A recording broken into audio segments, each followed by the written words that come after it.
Hello and welcome to this tutorial. In this video, I'm going to tell you how you can transfer money from your Chime card into PayPal. Now, lastly, we spoke about how to add money from PayPal into your Chime card, but adding Chime card into PayPal is literally the exact same thing but reverse. So again, you need to have your Chime card details and your bank account linked into PayPal for this to work. If you don't know how to do that, please check the video below on how to transfer money from PayPal to Chime card. Now let's say we want to add money from Chime card into the PayPal. You're going to go into your PayPal balance and you're going to press the add money section. Now you should have a nationwide bank account, so you should be able to put your Chime card or your bank account manually.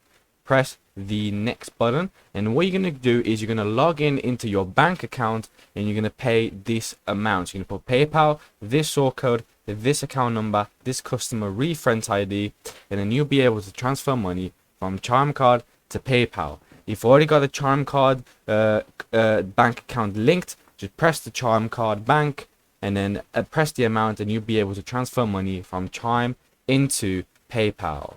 Thank you so much for watching. If you enjoyed, please like and subscribe, and I'll see you soon.